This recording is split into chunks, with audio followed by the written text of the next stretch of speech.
โอเคအားလုံးပဲမင်္ဂလာပါဒီနေ့တော့စင်ကာပူနိုင်ငံမှာအလုပ်သွားရောက်လုပ်ကိုင်လိုတဲ့သူတွေအလုပ်ဘယ်လိုရှာမလဲပေါ့နော်အဓိကတော့ဒီနေ့ share ပေးချင်တာကတော့စင်ကာပူနိုင်ငံမှာသွားပြီးအလုပ်လုပ်လို့ရမယ့် website စုစုပေါင်း1 2 3 4 5 6 9 8 9 10ခုပေါ့နော်ကျွန်တော်10ခုတိတိကိုကျွန်တော် sharing လုပ်ပေးသွားမယ်ဆိုတော့ဒီ web ပုံမှန်အားဖြင့်ဒီအလုပ်ရှောက်ဖို့ဆိုရင်ကျွန်တော်တို့က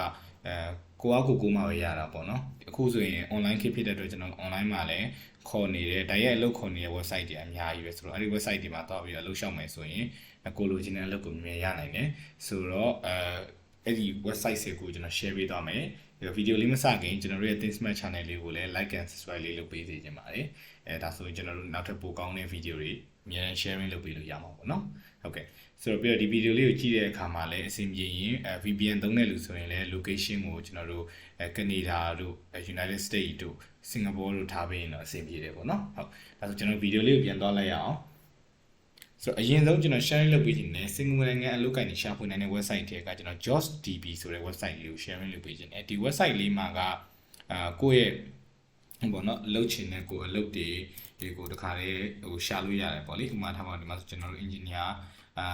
နဲ့ပတ်သက်တဲ့အလုပ်ကိုင်ကျွန်တော်ရှာမယ်ပေါ့ဗျာဒါဆိုတခါလေသူကဒီမှာ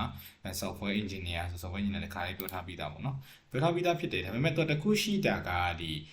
သူရဲ့ website မှာတချို့အလုပ်တွေအလုပ်တော်များများတိုက်ရိုက်လျှောက်လို့မရဘူးပေါ့နော်မရဘဲနဲ့သူကဘယ်လိုပြန်ခေါ်သွားလဲဆိုတော့အဲ့ဒီဒါကကြတော့ဘယ်လိုပြောမလဲရန်ကုန်လိုင်းညွန်သဘောမျိုးပေါ့နော်ဒီမှာလာပြီးတော့စုပြီးတော့လုပ်တွေတင်ထားတယ်ဒါပေမဲ့တချို့ဟာတွေကတော့ကျွန်တော်တို့သူများ website ပေါ့နော်သူမူရင်းအလုပ်တင်တဲ့လူရဲ့ website ကိုရောက်တာဒီမှာဆိုရင် CORD ဆိုတဲ့ကုမ္ပဏီကခေါ်ထားတာဒီကိုတိုက်ရိုက်ရောက်သွားတယ်အကယ်အဲ့လိုမဟုတ်ဘူးတချို့ဟာကြီး quick apply ပါတယ်ပေါ့နော်ဒီမှာဒီ process engineer ကိုကျွန်တော်နှိပ်လိုက် quick apply ပါတယ်ဆို quick apply ပါရင်တခါလေကျွန်တော်တို့ကဒီမှာကိုယ့်ရဲ့ Gmail တွေပါတယ်ဟို CV form တွေကိုတခါလေဒီမှာတွဲ attach လုပ်ပေါ့နော်ကိုယ့်ရဲ့နာမည်တွေဖုန်းနံပါတ်တွေရိုက်ပေါ့ဒီဥပမာထားပါတော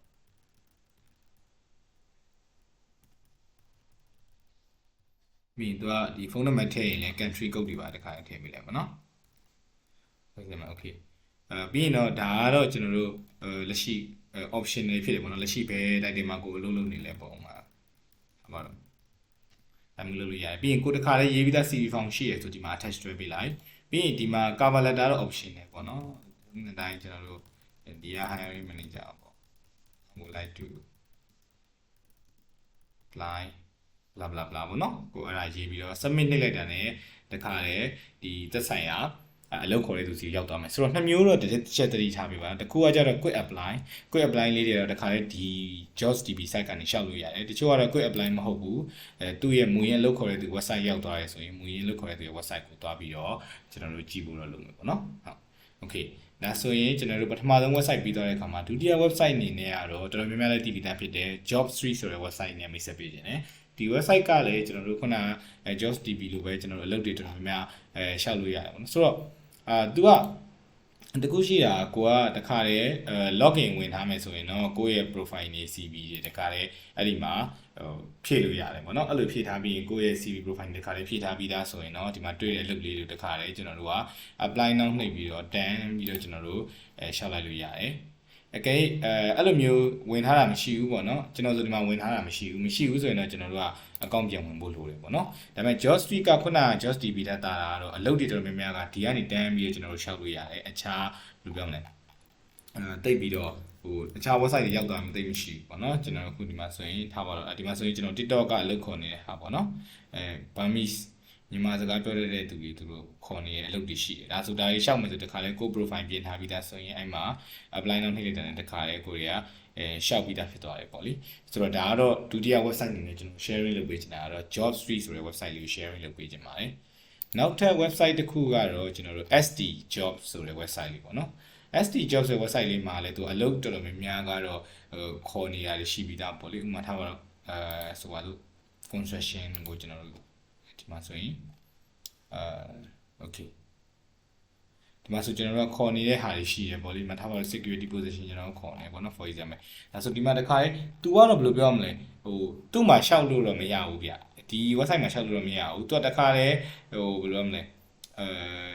ဒီမှာတခါလေရေးပေးထားတာပေါ့နော်ခေါ်ရမယ့်ဖုန်းနံပါတ်တွေတို့ဘာလို့ email တွေတခါလေပါပြီးသားဖြစ်တဲ့အတွက် तू ကဟိုဘက်က website တွေလို့တော့အရင်အဆင်မမြင်ဘူးဘယ်လိုပြောရမလဲ သူကအလုပ်ခေါ်တဲ့ကြော်ညာပုံတွေကိုပဲလာပြီးစုတင်ထားတဲ့ပုံမျိုးဖြစ်သွားတာပေါ့နော်ဆိုတော့ဒီစိန်ကြော website မှာတော့အလုပ်ရှင်တိုင်းရဲ့ခေါ်တဲ့ဟာတွေတော့များတယ်ဆိုတော့အဲ့ဒါလေးတွေတစ်ချက်ရှာကြည့်ကြည့်ပေါ့နော်သူ့မှာဆိုလဲ category တွေတော်တော်များတယ်ဥပမာ hacker လား nas လားပေါ့နော်သူမဟုတ်ရင်ကျွန်တော်တို့ထားပါတော့ဒီမှာဆိုလဲAli Chaihu ပေါ့နော်မူချိုတို့ပါတင်နေဆိုလဲဒီမှာတစ်ချက်ပြန်လိုက်ရှာလို့ရတယ်ပေါ့လေဒါပေမဲ့တချို့ဟာတွေကြတော့ကျွန်တော်တို့ကအလုပ်ခေါ်တာတော့ဖြစ်တယ်တချို့ဟာတွေကြရင်လည်းအလုပ်ခေါ်တာမဟုတ်ဘဲနဲ့ဒါကြီးဆိုရင် article ကြီးပေါ့လေ article ကြီးကိုကျွန်တော်ပြန်ပြီးတင်ထားပါတချို့ဟာတွေကြရင်တော့အလုပ်မဟုတ်ဘူးပေါ့နော်ဆိုတော့အဲ့တော့ကျွန်တော်တို့ကဟိုအလုပ်ကိုတော့သေချာပြန်တော့ရှာပေါ့လေဒီမှာဆိုထားပါတော့ retail assistant ကျွန်တော်တို့ခေါ်နေရပေါ့နော်ဒီမှာဆိုရင်သူက email တခါလေးဖွင့်ပြီးရှောက်လို့ရတဲ့နေရာလည်းရှိပေါ့နော် sorry ပါခုနကကျွန်တော်ပြတဲ့နေရာကကျတော့သူအလုပ်ခေါ်တဲ့စာတွေတိုက်ရိုက်ကြီးတင်ထားတာပေါ့နော်တကယ်ကဒီ Saint Job website ကိုလာရင်ကျွန်တော်ဒီမှာ explore job ဆိုတဲ့နေရာရှိတယ်အဲ့နေရာလေးကိုနှိပ်လိုက်မယ်ဆိုရင်တော့တခါလေးဒီမှာခေါ်နေတဲ့အလုပ်တွေရှိတယ်ပေါ့နော်ပြီးသူကောင်းတဲ့ချက်ကသူကတခါလေး email တန်းပေးထားပြီးသားဆိုတော့ဟိုရှောက်မယ်ဆိုရင်သူက email တန်းပွင့်သွားမှာပေါ့နော် email တန်းပွင့်သွားပြီးတော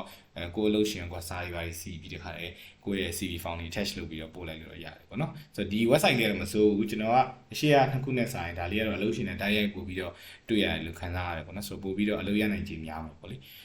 ေနောက်ထပ် website တစ်ခုကတော့ monster.com.sg ပေါ့နော်ဒါကလည်းအရှိကကျွန်တော်တို့ JobsDB တို့ကျွန်တော်တို့ပြီးရင် JobStreet လိုမျိုးပဲသူကလည်းအကောင့်ဖွင့်ပေါ့နော်အကောင့်ဖွင့်ပြီးတော့ဒီမှာအလုပ်တွေပြန်ရှာပြီးရှောက်လို့ရတဲ့ဟာမျိုးပဲဆိုတော့သူ့မှာဒါပေမဲ့တစ်ခုကောင်းတဲ့ချက်ကကြဒီ work from home ဆိုတဲ့ဟာတစ်ခုရှိတယ်ပေါ့နော် work from home ဆိုတဲ့ဟာကတော့သူကအိမ်ကနေလုပ်လို့ရတဲ့အလုပ်တွေပဲတည်တံ့ပြန်ပြီးသူစုပေးထားတာပေါ့နော်ဆိုတော့အဲ့ဒါမျိုးကိုလည်းကိုယ်တည်တံ့ရှောက်ချင်တယ်ဆိုလဲ work from home အလုပ်ကိုတက်တက်ပြန်ပြီးတော့ရှာလို့ရတယ်သူပေးတဲ့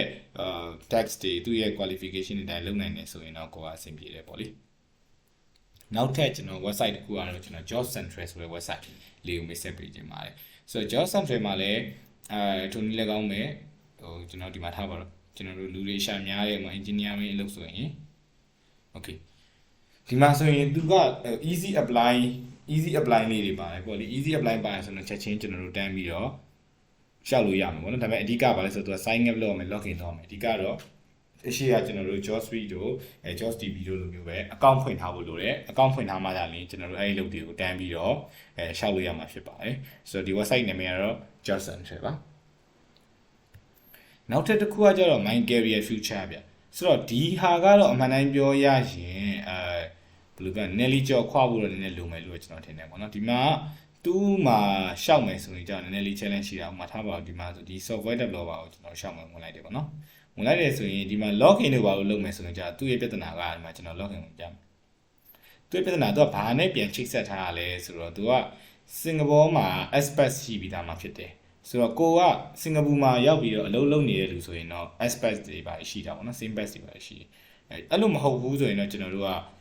Simbass ကကျွန်တော်တို့မှမရှိဘူးပေါ့နော်မရှိတဲ့ခါကျရင်ကျွန်တော်တို့အလုပ်လျှောက်ခွာခဲရင်းနဲ့ဒါပေမဲ့ကျွန်တော်ဘယ်လိုအကြံပေးခြင်းလဲဆိုတော့ဒီမှာဆိုရင်ဒီမှာပေါ့နော်ကုမ္ပဏီနာမည်ကျွန်တော်တို့ရှိတယ်ဆိုရင်ကျွန်တော်မှာထားပါတော့ for example ဒီကုမ္ပဏီနာမည်လေးကျွန်တော်ကူလိုက်ပြီးတော့ကျွန်တော်တို့ကိုယ့်ရဲ့ဟောမှာပြန်ရှာပါတော့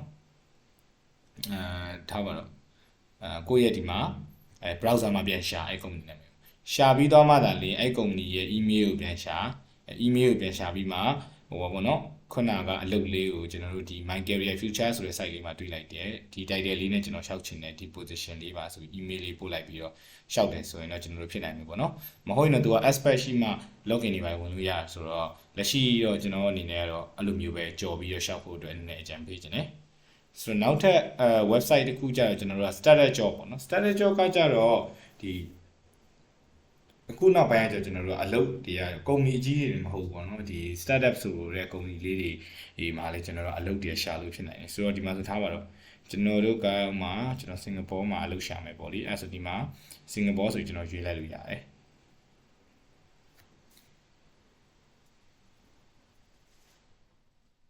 sorry ပါ line တိတ်မကောင်းဘူးဖြစ်နေပေါ့နော်စင်ကာပူဆိုရေးလိုက်ရင်ကျွန်တော်တို့စင်ကာပူမှာရှိတဲ့အလုပ်တွေပဲကျွန်တော်တို့ဖြစ်သွားမယ်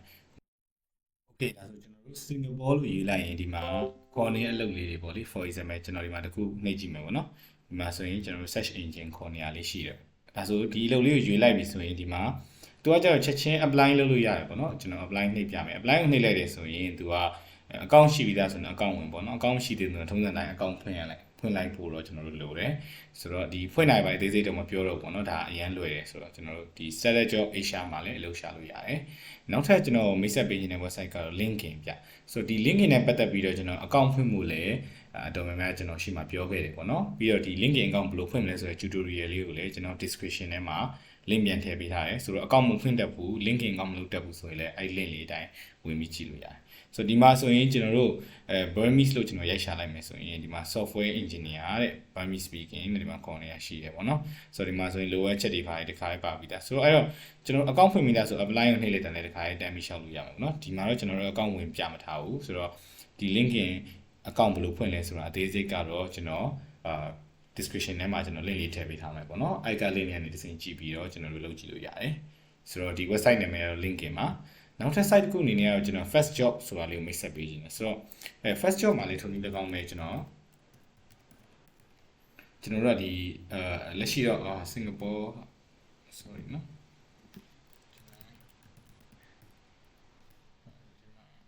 မီးလို့မရှာမင်းနဲ့ကျွန်တော်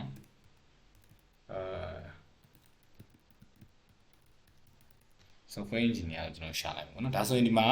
တခါတည်းသူကအလုပ်တွေထွက်လာတယ်ဆိုတော့အဲ့ဒီမှာကိုကရှောက်မယ်ဆိုရင်ထုံးစံတိုင်းပဲကျွန်တော်တို့ကဒီ login ဝင်ဖို့လိုတယ်ပေါ့လေ login ဝင်ပြီးတော့မှကျွန်တော်တို့ကဒီအလုပ်ကိုရှောက်လို့ရမှာပေါ့နော်ဆိုတော့ဒါကလေရွှေရှင်းပါတယ်အရှိမှလည်းကျွန်တော်တို့အခြား website လေးတွေလိုပဲပေါ့နော်ကျွန်တော်တို့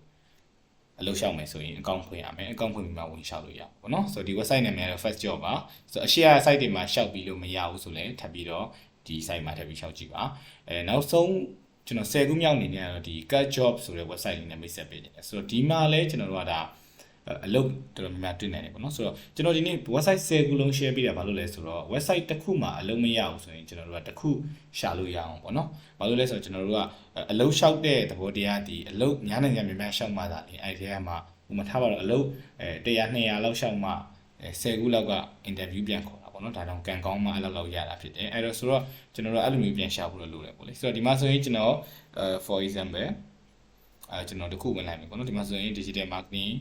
intern ခေါ်တယ်ဆိုဒီဝင်လိုက်ပြီဆိုရင်သူ့ရဲ့ထုံးစံကလည်းကျွန်တော်တို့ဒီမှာထုံးစံတိုင်းကျွန်တော်တို့ဘယ်လိုမျိုးလိုအပ်ချက်တွေရှိလဲဘာညာကျွန်တော်တခါလေးပါတယ်ပြီးရှောက်ဖို့ apply to list ကြောနှိပ်မယ်ဆိုရင်တော့တေချာပေါင်းကျွန်တော်တို့ account ဝင်ဖို့လိုတယ် account ဝင်တဲ့အခါမှာလည်းကိုယ့် account ရဲ့ CV form တွေပါတယ်တခါလေး account ဖွင့်ထားဖို့လိုတယ်ပေါ့နော်ဟုတ်ပြီဆိုတော့ကျွန်တော်ဒီနေ့ share ပေးခဲ့တဲ့စင်ကာပူနိုင်ငံမှာပေါ့နော်စင်ကာပူနိုင်ငံမှာအလုပ်ရနိုင်တဲ့ website 10ခုကိုကျွန်တော် sharing လုပ်ပေးခဲ့တယ်နောက်နေ့တွေမှာလည်းကျွန်တော်အခြား Thai တို့ပြီးအခြား Dubai တို့ဒီလိုမျိုးနိုင်ငံတွေမှာအလုပ်ရှာဖို့အတွက်ဘယ် website တွေနဲ့ရှောက်အောင်လဲဆိုတော့ကျွန်တော်ထပ်ပြီးတော့ sharing လုပ်ပေးသွားမှာဖြစ်ပါတယ်ကျွန်တော်ရဲ့ Think Smart channel လေးကိုလည်း like and subscribe လုပ်ထားပေးဖို့အတွက်တောင်းဆိုချင်ပါတယ်အားလုံးကိုကျေးဇူးပါ